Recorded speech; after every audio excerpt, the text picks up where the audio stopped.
a date which will live in infamy. August 17th, 2024 will be remembered as one of the biggest changes in the way homes are bought and sold in nearly 100 years. The real estate industry had a 6% commission built into the sale of a house, but that is going to go away forever. Meaning that selling a home could become much cheaper due to the NAR settlement that happened earlier this year. But it could become significantly more expensive for every single buyer, which I will explain later in the video. The National Association of Realtors lost a $418 million lawsuit and has agreed to change some of the rules that control America's housing industry. One of the changes will eliminate sellers paying commissions to buyers' agents, meaning the buyers might have to pay commissions out of pocket now. These changes will affect everyone in a real estate transaction. The buyers, the sellers, and the real estate agents. And this change is happening on August 17th, 2024. There's a ton of misinformation and confusion on how these changes will actually affect buyers and sellers. So many things confuse me, Art. So I will break these changes down if you're thinking about buying or selling a home moving forward. First, let me briefly explain who the NAR is and why they actually matter. The National Association of Realtors is the largest trade organization in the entire United States. Real estate agents typically join the NAR after obtaining their license so they can receive the designation of realtor. Local MLSs must comply with their policies, ensuring agents disclose proper information and follow the code of ethics. Here's where it gets juicy. The NAR governs how commissions are disclosed. The actual commission amounts charged to the sellers are up to the individual agents and brokerages, but not the NAR. The listing agent has always met with the seller to discuss the terms, the price, and the commission of the house. Since the 1990s, it was standard that the seller paid a 6% commission to the listing agent. Yes, you could negotiate that commission amount, but according to the Department of Justice, those commissions were being fixed. In 2019, a class action lawsuit filed against the NAR claimed that the sellers of the homes were not properly informed that their commission was going to the buyer's agent. It was also alleged that buyer's agent were steering clients to houses with higher commissions. Some unscrupulous agents must have been telling sellers that the commission amount of 6% was fixed, and that was the standard that they had to pay, which was not true at all. Now, after the seller agreed to that commission amount, the listing agent would decide if they were going to split that commission with the buyer's agent. Now, pay very close attention to that. Typically, it was split 50-50. 50% going to the listing agent's brokerage and 50% going to the buyer's agent's brokerage. Here's the crazy part and why some people are so upset at these new changes. Before the 1990s, buyer's agents didn't exist. It was only agents representing the seller. But consumers felt like they were getting taken advantage of by the seller's agent, that they didn't have their best interest in mind. And frankly, that was true because they were primarily looking after the seller of the house.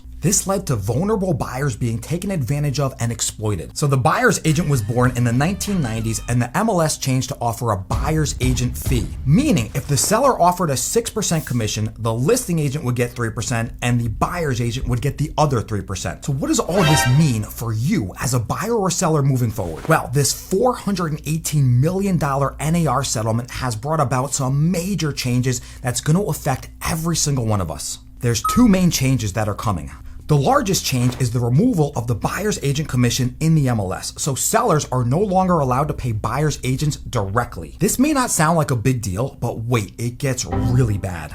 Home sellers can still pay their listing agent directly, but now buyers have to directly pay their buyer's agent, meaning you as a buyer might now have to come out of pocket tens of thousands of dollars to pay your buyer's agent, where before this came from the seller. Don't worry, I figured out a way around this. But first, why did this even happen? According to the Department of Justice and the NAR, if a seller is not paying the buyer's agent directly, they might save on the commission, only paying 3% to the listing agent instead of paying the standard 6%. In theory, this would reduce the price of homes. However, do you actually think a seller will deduct that 3% out of the sale of their home? Or do you think they're just gonna pocket that extra cash? I'm leaning towards the latter, but let me know your thoughts in the comments below. It's worth noting, the seller can still pay a buyer's agent commission, but now it's called a buyer's concession, which is now gonna go to the buyer of the property, and the buyer can choose if they want to pay their buyer's agent. Seems complicated now, doesn't it? But just wait, because it gets even worse. So now buyers can actually negotiate directly with their buyer agent on how much commission they are going to get. Meaning, if the seller was paying 3%, they can say, I want to keep that extra 1% for myself,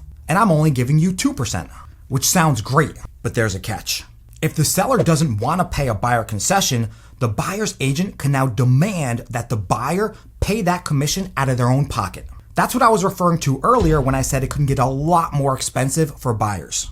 Now a buyer might have to put down an extra $10,000 or $20,000 in addition to the down payment and the closing costs, making it even less affordable to buy a home. Stick around because I figured out the solution to this. But first, I want to talk about the other major change that's going to shock you. Every single buyer must sign a buyer-broker agreement before stepping foot in a house.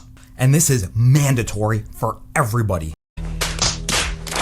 So if you want to buy a house moving forward, you have to sign a legally binding document with a buyer's agent before ever doing the showing. This agreement will stipulate how much the buyer's agent is getting paid and if the agreement is actually exclusive or not, meaning you could only work with that agent. Now, this can all be negotiated, but one thing is certain, it's not going to be as easy as calling up an agent and saying, hey, I want to see this house. Those days are long gone. I'll give you the solutions on what to do moving forward and how to navigate these changes, but first, let me introduce myself. My name's Andy Coleman. I'm a 4-time Icon agent with eXp Realty. I've closed over 800 transactions. So if you want to buy or sell a house, reach out to me and I can connect you with an agent in your local area. Oh yeah, don't forget to like and subscribe if you're enjoying the video. So what should you do as a seller if you want to list your house for sale moving forward? First, sit down with your listing agent and interview them and figure out how much experience they have. See what their plan is for dealing with these new changes. Then negotiate how much you're going to pay the listing agent, but just keep in mind it's not going to be 6% anymore. Once you've agreed on what you're going to pay the listing agent, then you can negotiate what you're going to pay the buyer's agent in the form of a concession. So 2 things to keep in mind.